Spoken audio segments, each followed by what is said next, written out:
명절이 중간에 접어들었을 즈음에 예수께서 성전에 올라가서 가르치셨다. 유대 사람들이 놀라서 말하였다. 이 사람은 배우지도 않았는데 어떻게 저런 학식을 갖추었을까? 예수께서 그들에게 대답하셨다. 나의 가르침은 내 것이 아니라 나를 보내신 분의 것이다. 하나님의 뜻을 따르려는 사람은 누구든지 이 가르침이 하나님에게서 난 것인지 내가 내 마음대로 말하는 것인지 알 것이다. 자기 마음대로 말하는 사람은 자기 영광을 구하지만 자기를 보내신 분의 영광을 구하는 사람은 진실이며 그 사람 속에는 불의가 없다. 모세가 너희에게 율법을 주지 않았느냐? 그런데 너희 가운데 그 율법을 지키는 사람은 한 사람도 없다.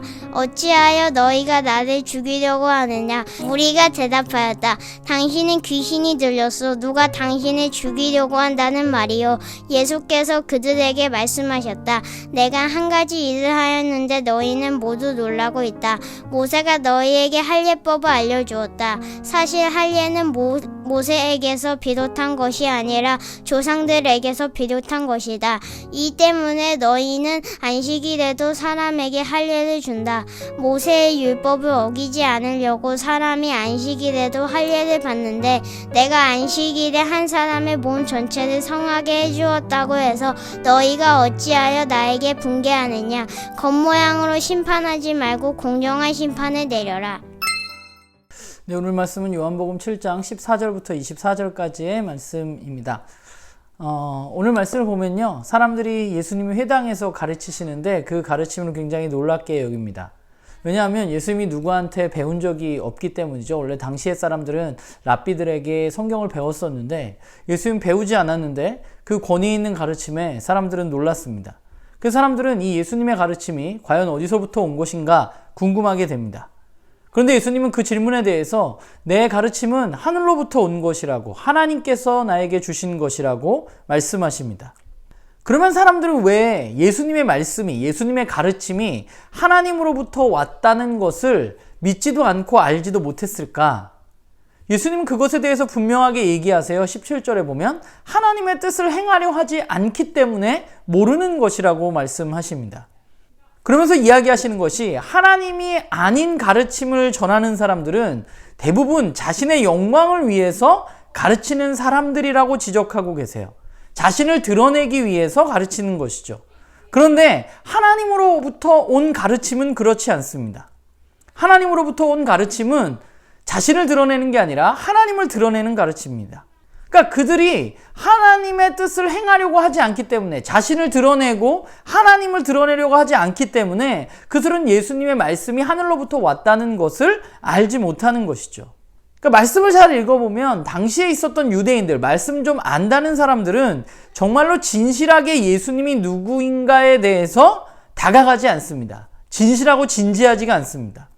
그들에게는 전제가 있는 것이 뭐냐면 내가 가지고 있는 지식이 있습니다. 그들은 내가 가지고 있는 지식의 근거에서 예수님의 말씀을 바라보고 가르침을 바라보고 판단하고 있는 것이죠. 그래서 5장에 나와 있는 예수님을 통해서 일어났던 안식일에 병자가 고침받는 것, 그렇게 병자가 고침받고 선한 열매가 맺어졌음에도 불구하고 그들은 안식일에 일을 하면 안 된다는 자신들의 율법에 대한 지식의 근거에서 예수님의 행동을 비난하고 있고 그것으로 예수님을 죽이려고까지 하는 것이죠. 그들은 말씀으로 자신의 한계를 직면하고 말씀으로 자신의 삶을 하나님께 더 가까이 가도록 애쓰는 사람들이 아니라 내가 가지고 있는 지식으로 하나님의 말씀을 판단하고 평가하는 사람입니다. 그래서 예수님은 율법을 지키는 자가 너희들 중에 한 명도 없다라고 말씀하고 있는 것이에요. 그들은 율법을 알고 있다고 말하고 열심히 지키고 있다고 말하지만 그러나 율법으로 자기 자신을 드러내기 위해서 살고 있기 때문에 그들은 율법을 지키는 자가 아니라 율법을 이용하고 있는 자들이죠.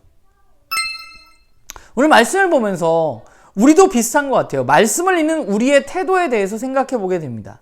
우리는 하나님 앞에 설 때 내가 가진 지식의 한계를 직면하고 그것을 내려놓아야만 합니다. 진실하게 말씀 앞에 서야 돼요.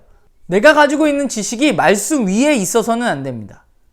내가 한 경험이, 내가 배운 것들이 하나님의 말씀 위에 있어서는 안 됩니다. 그래서 하나님의 말씀을 읽을 때 우리는 언제나 겸손한 태도로 읽어야 하는 것이죠. 우리는 말씀을 읽고 해석함에 있어서 틀릴 수 있습니다. 우리가 부족함이 있기 때문이죠. 그러나 틀리는 것이 문제가 아니라 그 틀림을 알게 됐을 때 그것을 인정하고 돌이키는 태도가 훨씬 더 중요한 거예요. 과거에는 내가 이 말씀이 이런 건 줄 알았는데, 그런데 지금 이 말씀을 보니까 그때의 나의 해석이 좀 부족한 것을 느끼게 됐다면 우리의 삶을 돌이키면 되는 것입니다. 진실하게 우리는 그 말씀 앞에 서면 되는 것이에요. 그런데 우리가 말씀을 대하는 태도 중에 굉장히 안 좋은 것이, 내가 어디서 들었던 말씀, 내가 이렇게 했던 말씀, 그 지식이 전부인 것처럼 생각하고 그 지식을 바탕으로 말씀 앞에 선다는 거죠.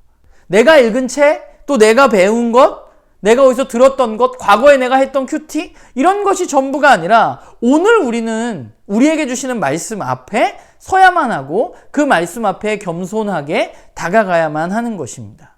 그래서 제가 요한복음 이 영상 찍으면서 지난번에 말했지만, 요한복음을 우리가 이번에 읽을 때 다른 성경도 마찬가지지만, 그러니까 우리가 그동안 알았던 것을 좀 내려놓고 하나님 앞에 나아가자고 말했던 이유는, 예수님을 발견하자고 말했던 이유는 우리에게 그런 태도가 필요했기 때문이에요. 왜냐하면 오늘 본문에 나와 있는 유대인들 같은 태도로 우리가 말씀을 보아서는 안 되기 때문입니다.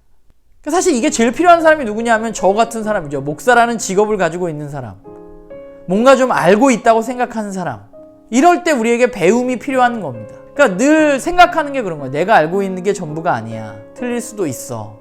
이런 마음으로 말씀 앞에 서지 않는다면 우리는 말씀 속에서 하나님을 온전히 발견해낼 수 없는 것입니다. 바라기는 저도 그렇고 나눔교회 식구들 모두가 그 말씀 가운데 우리가 진실하게 하나님을 발견해 나가는, 예수 그리스도를 발견해 나가는 우리 모두가 되기를 소망합니다.